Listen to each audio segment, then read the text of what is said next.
But for others, key questions remain. The Justice for Diarmuid O'Neill campaign is critical of the entire police operation. I think that at the end of the day, those police officers were whipped up into a frenzy. They feared for their life. They were told they had access to explosives. There could be guns under the floorboards. There could be hand grenades in there. Roger Gray knows Officer Kelo well. Now retired from the force after 30 years' service, he's just written about his experiences in SO19.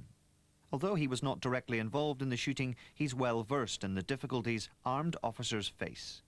If that officer believes, or in any physical or armed confrontation, the person believes they are about to be the victim of or injury or assault, they're now entitled in law to make the preemptive strike. And that is the basis upon which the situations we're discussing here are judged. The law dictates that officers can use reasonable force, but was Diarmuid O'Neill in the process of surrendering when Kelo opened fire?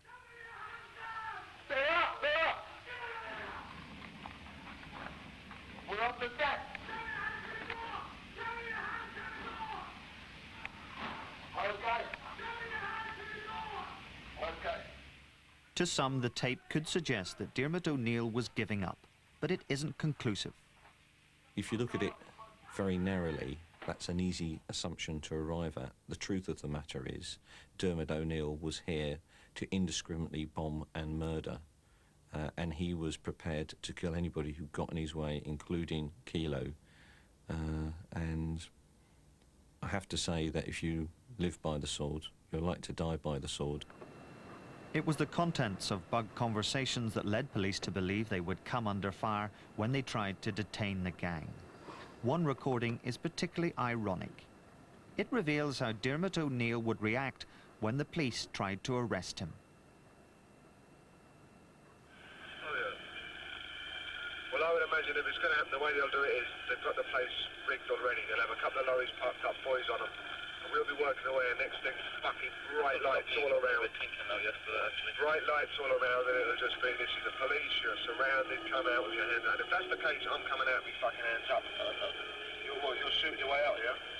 Well, we may decide it, because fucking, I'm coming out, you could be out in 5 years, for fuck's sake. At the inquest that ended last month, the police legal team placed great emphasis on the lethal intent they claimed the bugged conversations reveal. But when it came to the tape of the hotel shooting, Officer Kelo claimed he simply couldn't hear Diarmuid O'Neill's responses. Are you still convinced that Diarmuid was surrendering? Yes.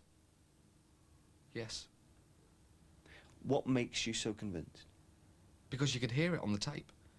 We give up, we're unarmed, we're on the deck, we give up. He was complying to all their, whatever the police asked him to do, he was doing it. He got to the door, he tried to open it, and they shot him 6 times. Slowly coming across towards the jetty. Brian McHugh, seen here on the right, is another who believes Diarmuid O'Neill was surrendering. He was in the room when he was shot. He's currently in the Republican wing in the Maze prison. He's never spoken publicly about the events in the hotel. Not surprisingly, he's critical of the police operation. According to a statement given to Spotlight, this is what he heard that morning.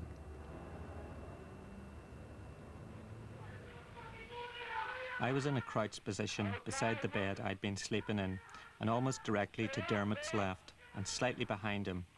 Diarmuid was trying to answer both policemen, saying, "Okay, okay," to the man asking him to open the door, and we're on the deck to the second policeman.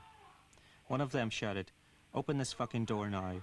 Open this fucking door now," was repeated again. In answer to one of the men, Diarmuid said that he couldn't open the door, that it wouldn't open. One of them repeated, "Open it." The policeman fired 2 shots, hitting Diarmuid.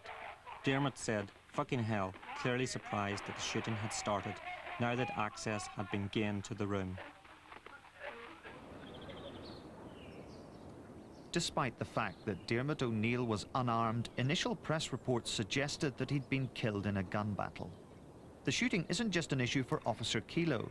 The decision to carry out the arrest at the hotel poses questions about the tactics of the police and the intelligence-gathering operation. Was it a mistake to open fire on an unarmed man? In the circumstances, the answer to that is definitely No. Diarmuid O'Neill, they knew, was part of an active service unit.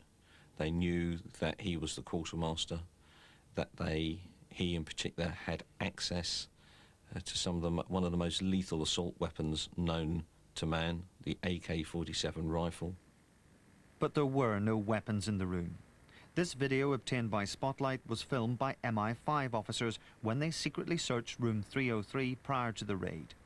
Twice the security services covertly entered, and on both occasions no guns or ammunition were found. Across the city in North London at the lockup, security personnel had better luck.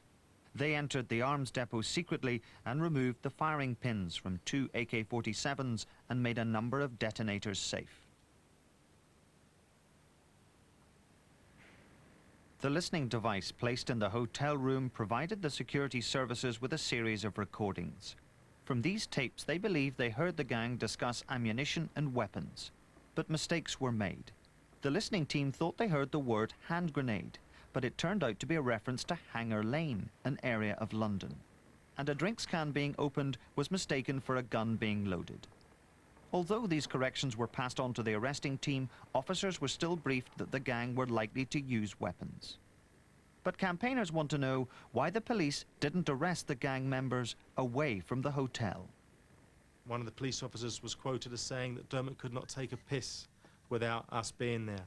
The day before he was killed, he was up a ladder outside his parents' home painting the home. He went into a local newsagent's that evening and bought some chocolates. Even the bar of chocolate that he bought was known by the police. They could quite easily have arrested him at any moment in time. About 4 hours before he was killed, Diarmuid was with his brother Shane at the family home. The security services saw him arrive and leave and watched him walk back to the hotel.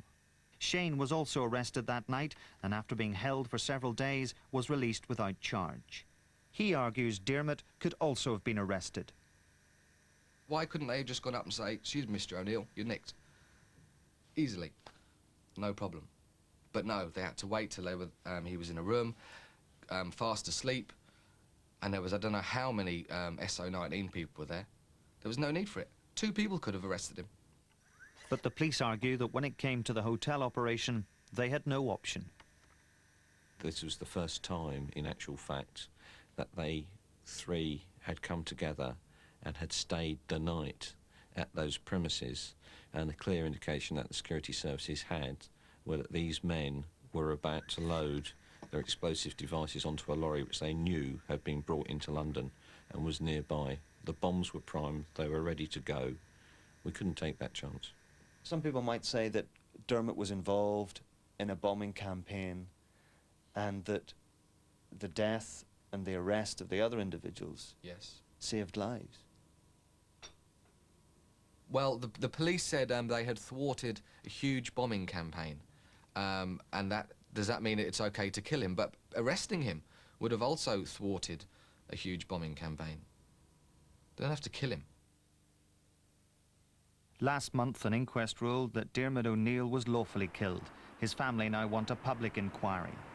The Metropolitan Police say there is no such thing as a no-risk firearms operation.